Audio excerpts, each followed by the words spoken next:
Assalamualaikum warahmatullahi wabarakatuh. Mohon izin memperkenalkan diri, nama saya Ditya Prapanca. Saya Salu PT dari GAW Bukit Koto Tabang, Sumatera Barat.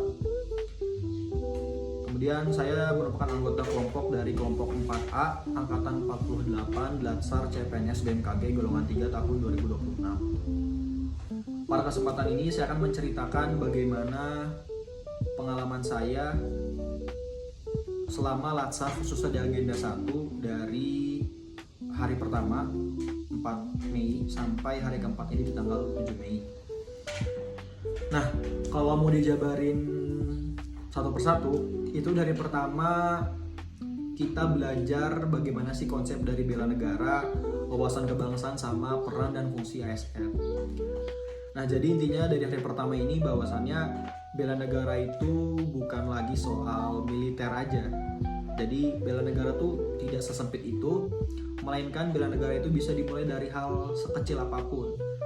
Sebagai contoh, kalau dalam hal pekerjaan kita kan sebagai ASN BMKG.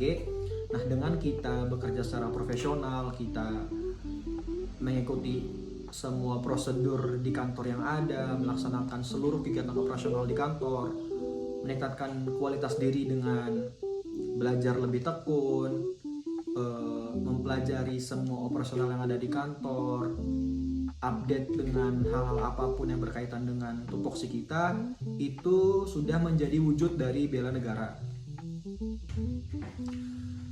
Nah, masuk ke hari kedua, kita masuk ke materi analisis isu strategis ataupun isu-isu kontemporer, isu-isu kebangsaan, dan bagaimana cara menganalisis masalah tersebut.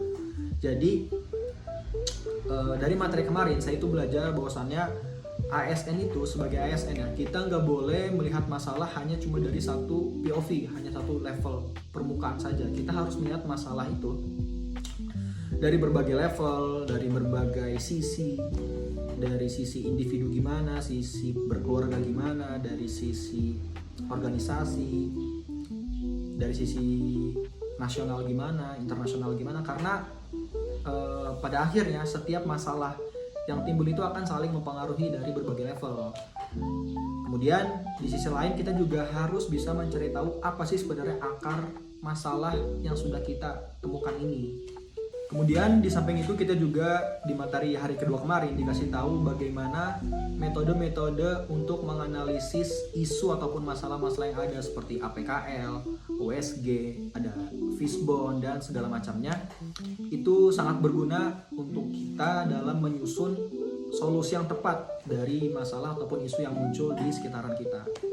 Dan poin paling penting dari materi kedua kemarin adalah bahwasannya menemukan isu itu tidak sama dengan mencari kesalahan orang lain, melainkan kita mencari ruang untuk perbaikan dan kontribusi apa yang kita bisa berikan dari isu yang ada. Kemudian masuk ke hari ketiga, masih sama dengan hari sebelumnya, kita masuk ke materi di awal, kemudian reminder tugas-tugas dari hari sebelumnya. Dan kalau saya pribadi hari ketiga karena memang lebih banyak jadwal asinkronusnya, saya memakai waktu tersebut untuk membuat tugas LBB dan tata upacara sipil. Walaupun memang sebenarnya saya dan teman-teman kebanyakan ya pasti sudah tahu juga bagaimana LBB secara umum dan tata cara upacara sipil, karena kami memang saat di STMKG juga sudah belajar hal itu selama 4 tahun. Jadi LBB dan TUS ini bukan hal yang baru bagi kami. Jadi alhamdulillahnya kami bisa mengerjakan tugas LBB itu dengan lancar. Dan di hari keempat, yaitu di hari ini, kita kembali materinya tentang etika, kemudian tentang tata cara, tata krama, table manner, tata cara berpakaian, cara berpenampilan sebagai ASN ya dalam hal ini. Jadi dari materi tersebut bisa diambil poin bahwasannya attitude dan cara membawa diri itu sangat penting buat ASN, karena kita sebagai pelayan publik, sebagai pemangku kebijakan publik, kita akan bertemu dengan seluruh elemen masyarakat gitu. Alhasil kita perlu tahu bagaimana caranya membawakan diri, cara berdiri, cara berbicara, cara berpakaian, sampai ke cara bersikap baik di lingkungan kantor, di luar kantor, ketika di instansi stakeholder lain, ketemu masyarakat baik dari level bawah menengah atas. Kita harus tahu semua tata cara tersebut agar kita dilihat sebagai ASN yang memang kompeten dan profesional gitu. Baik, itu aja yang bisa saya ceritakan. Terima kasih banyak atas kesempatannya. Assalamualaikum warahmatullahi wabarakatuh.